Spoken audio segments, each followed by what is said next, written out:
The Neo-Noir film Sensei is quite exciting to say the least. Now, I'm not familiar with the comic book series that this movie's based on, but it is very entertaining and just a fun thrill ride from beginning to end. Well, I have seen this one twice now, and I had enjoyed it even more the second time around. So, taking place in Bassin City, this film tells four stories about divine corruption in the city, along with three of the residents having to deal with it. This one is particularly interesting because I heard so many great things about it, but I never checked out over the years because I wasn't into neo-noir films when I was younger. Having said that, though, this is quite a cinematic experience. Not only that, but the visuals look beautiful. The black and white mix in really well together with some of the colors, which helps it stand out even more. And all the storylines actually tie in pretty well together as well. Even the dialogue had me in amazement, as there are some great one-liners, particularly from the three main characters of John Hartigan, Marv, and Dwight.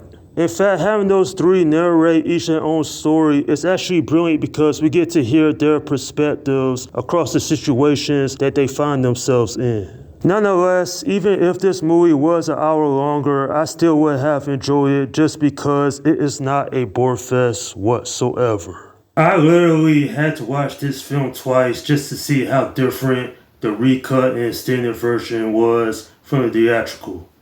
The thing is, it's a terrible way to watch this film. Not only does the end credit show up several times, but all the stories in the recut and extended version are just lazily put together. They're out of sequence, and it makes the whole thing feels choppy. The theatrical cut, much better. Definitely my preferred way to watch this movie. And the characters, wow, they're very interesting. Everyone does a great job here. I definitely had liked the story between John Hartigan and Nancy. That was my favorite. I like how John, even though he was accused of doing this terrible crime, he still stayed true to himself. And I respect that, even though he eventually agreed to it, he got out, and then he got to deal with the yellow man. There's a whole story within that. I also got the story between Marv and his hunt to find Goldie's killer.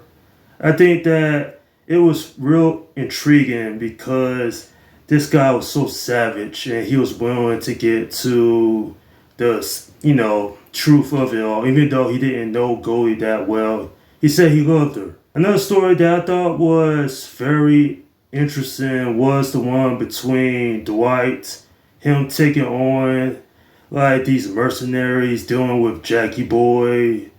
And then there was Shelly. There's a lot to unpack there.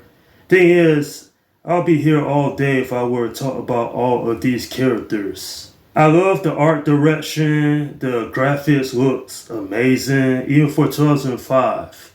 And the thing is that while this did get a sequel, I don't know if I ever should check it out because I have heard about negative reviews on it over the years. All the characters definitely have great monologues. They narrate the story and also treat all the way through it. Certainly, this is a movie that's probably one of my favorites from 2005. And when it comes to comic book films overall, definitely it's up there. At the end of the day, I highly recommend for anyone who hasn't seen this to check it out because it's entertaining.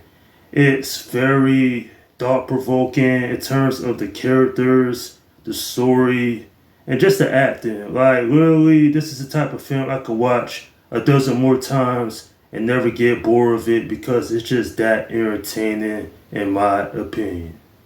I'm giving this film an 8 out of 10. Now, do I have anything negative to say about this? Yeah, I do, and that is I wanted it to be a little bit longer. That way I would have known about these characters a little bit more. Maybe I'll check out the comic book series eventually just so I could get more backstory on all these characters that was featured in this movie. Another thing that I want to point out is that the music is simply amazing. I gotta listen to the rest of the soundtrack because some of these main characters, they have their own theme song, and I really did appreciate that. Hats off to Robert Rodriguez and Frank Miller. They did such a great job directing this. And quite frankly, it's a comic book noir film done right in my opinion. And that's my review of Sin City. Okay, leave your comments down below in the section and let me know what you think about this movie. Alright, this is Slim Guy 172 saying peace out.